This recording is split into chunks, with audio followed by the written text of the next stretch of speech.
اب آپ بتائیے کہ مہندی لگانا یہ عورتوں کے لیے، مطلب عورتیں ہاتھوں میں مہندی لگاتی ہیں، یہ بالیاں پہننا یہ سب عورتوں کے کام ہیں، یہ چوٹیاں رکھنا یہ سب عورتوں کے کام ہیں۔ اب اسی طرح عورتیں جو مردوں کا انداز اختیار کرتی ہیں ان کو بھی غور کرنا ہے کہ یہ ہمارا کام نہیں ہے۔ عورتوں نے مردوں جیسے لباس اختیار کر لیے، عورتوں نے مردوں جیسے بال رکھنے شروع کر دیے، عورتوں نے مردوں جیسی چیزیں لباس میں، فیشن میں، بہت ساری چیزوں میں، چال ڈھال میں انہوں نے مردوں کی نقالی شروع کر دی ہے۔ اسی طرح مردوں نے عورتوں کے جیسی نقالی شروع کر دی ہے، لباس میں بھی عورتوں والا انداز کئی جگہ پر مردوں کا پایا جاتا ہے۔ تو یہ جو چیزیں نظر آ رہی ہیں، شاید مجھ سے زیادہ آپ کو نظر آتی ہوں گی، ہو سکتا ہے کہ یہ کوئی ڈراموں میں، فلموں میں اور مختلف وہ ایکٹر، گلوکار، اداکار وغیرہ کے طور پر یہ پروموٹ ہو جاتی ہے اس طرح کی چیزیں، ہو سکتا ہے ان کے بھی علم میں نہ ہو۔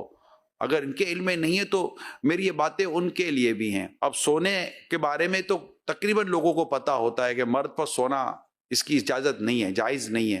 ہمارے یہاں لڑکے مرد کڑے پہنتے ہیں، اسٹیل کے، میٹل کے کڑے پہنتے ہیں، یہ بھی ناجائز ہے۔ گلے میں چین پہنتے ہیں، یہ تو ملاقات میں بھی مجھے اسلام میں ملتے ہیں تو میں ان کے کان میں کہہ دیتا ہوں، سب کے سامنے تو نہیں کہہ سکتا، کان میں کہہ دیتا ہوں آپ نے جو چین پہنی ہے نا وہ اتار دیجیے، ناجائز ہے۔ اب یہ چاندی کی، ان کو شاید لگتا ہوگا چاندی کی جائز ہے، چاندی کی بھی مرد کے لیے ناجائز ہے، کسی بھی میٹل کی مرد کے لیے ناجائز ہے۔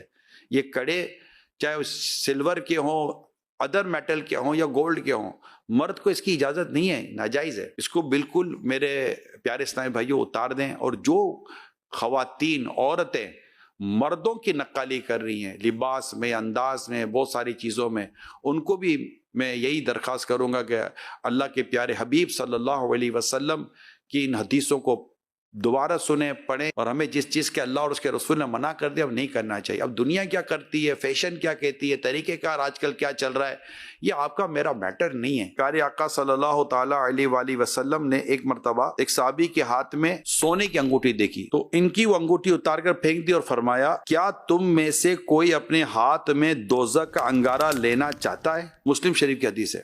سرکار صلی اللہ علیہ وسلم کی اس تربیت کا ان صحابی پر ایسا اثر ہوا کہ آپ کے تشریف لے جانے کے بعد بھی ان سے کہا گیا کہ اپنی انگوٹھی لے لو، اس سے کوئی اور نفع لے لو، یعنی اس سے نفع لے سکتے تھے، اس کو بیچا جا سکتا تھا، اور صحابہ کرام نے کہا کہ لے لو، اس سے اور کوئی نفع حاصل کر لو۔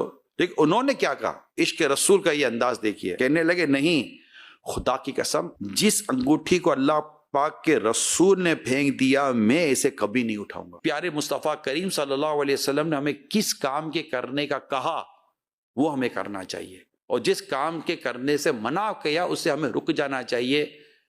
یہی ہمارا کام ہے، چاہے وہ اسلامی بھائی ہوں، اسلامی بہنوں، مرد